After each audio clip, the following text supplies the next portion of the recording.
আমার জন্ম রাজনৈতিক পরিবারে, তো বছর সুযোগ ছিল না আমাদের। স্বৈরাচারের আমলে আমরা সেভাবে ওপেন কোনো কাজ করতে পারি নাই। লক্ষ্মীপুরবাসীর জন্য, বিশেষ করে অবহেলিত নারীদের জন্য কাজ করতে চাই। আমি লক্ষ্মীপুরের অবহেলিত নারীদের নিয়ে কাজ করতে চাই, নারী পুরুষ সবাইকে নিয়ে কাজ করতে চাই।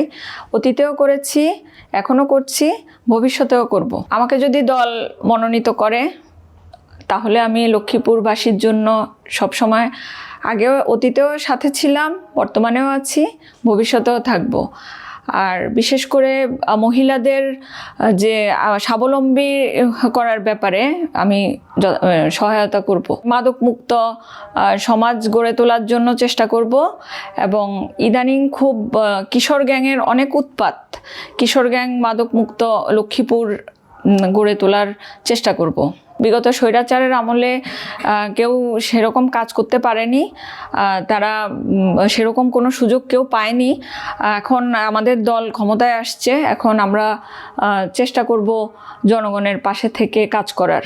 আমি চাই যে লক্ষ্মীপুরের নারীরা স্বাবলম্বী হবে, নিজের পায়ে দাঁড়াবে, নিজে ইনকাম করবে। যদিও আমাদের প্রধানমন্ত্রী তারেক রহমান তিনি ফ্যামিলি কার্ড চালু করেছেন, এটা নারীদের জন্য বিশাল একটা পাওয়া। সব ধরনের নারীরা খুবই খুশি এবং খুবই আনন্দিত সবাই এই কার্ড পেয়ে। মূলত লক্ষ্মীপুর কৃষিপ্রধান অঞ্চল, এখানে বেশিরভাগই কৃষক, কোনো শিল্প কারখানা নেই। লক্ষ্মীপুরে শিল্প কারখানা গড়ে তুলে বেকার সমস্যার সমাধান করার চেষ্টা করব। আর যেহেতু কৃষি নির্ভর, সেহেতু আমরা চেষ্টা করব যে কৃষকদের স্বাবলম্বী করে তোলা, কৃষকদের পথ প্রদর্শক হিসেবে কাজ করব। আর সাধারণ যেসব নারীরা অবহেলিত, তাদের শিক্ষা, স্বাস্থ্য, তাদের কর্মসংস্থানের ব্যবস্থা করব।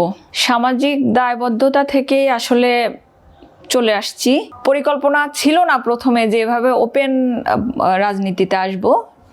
পিছনে থেকে যেসব কর্মীরা মামলা মোকদ্দমায় পড়ে যেসব কর্মীরা বিপদগ্রস্ত ছিল, তাদের জন্য আমরা যথেষ্ট সহযোগিতা করেছি। কেউ বাগানে ঘুমাতো, কেউ ধান খেতে ঘুমাতো, তাদের পরিবারের চাল ডালের ব্যবস্থা করতাম, বিভিন্ন রকমভাবে হেল্প করতাম। কিন্তু এগুলো আসলে আমরা সেভাবে প্রকাশ করেই নাই। আর যেহেতু বাবা দীর্ঘদিন লক্ষ্মীপুর 3 আসনের পার্লামেন্ট মেম্বার ছিলেন, সেক্ষেত্রে আমরা সবাই চেষ্টা করে গেছি যে বাবার জায়গাটা যেন সুন্দরভাবে যেন পরিচালিত হয় বা বাবার সুনামটা যেন অক্ষুণ্ণ থাকে, সে চেষ্টাটা আমরা সবাই করে গিয়েছি। শৈশব থেকেই আসলে রাজনীতি দেখে বড় হয়েছে। আমার জন্ম রাজনৈতিক পরিবারে, বিএনপি পরিবারে আমার জন্ম। আমি সবসময় বাবাকে দেখে আসছি, বাবা অনেক সাধারণ কর্মীদের জন্য অনেক কাজ করতেন, বা বিভিন্ন লক্ষ্মীপুরবাসী আমার বাবাকে অনেক ভালোবাসে। যেখানেই যায় সেখানেই বলে যে খায়রুল এনাম অনেক ভালো একজন মানুষ। এটাতে আমরা খুব গর্ববোধ করি, আমরা ভাই বোনরা। আর বাবার পথ ধরেই আসলে আসছি। যেহেতু এত বছর সুযোগ ছিল না আমাদের, স্বৈরাচারের আমলে আমরা সেভাবে ওপেন কোনো কাজ করতে পারি নাই, কিন্তু আমরা পেছনে থেকে অনেক কাজ করেছি। আমার বাবা সর্বপ্রথম জিয়াউর রহমানের আদর্শে রাজনীতি শুরু করেছেন।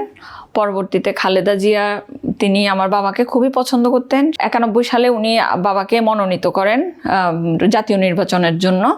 এবং লক্ষ্মীপুরবাসী আমার বাবাকে অনেক পছন্দ করে, সেই সুবাদে মানুষ আমাদেরকেও খুব পছন্দ করে, আমাদেরকে অনেক মানুষ ভালোবাসে। আধুনিক লক্ষ্মীপুর গড়ে তোলার জন্য যাবতীয় যা প্রয়োজন আমাদের প্রধানমন্ত্রী জনাব তারেক রহমানের দিক নির্দেশনা অনুযায়ী আমরা কাজ করে লক্ষ্মীপুরের যত রকম সমস্যা আছে সে সমস্যার সমাধান করার চেষ্টা করব।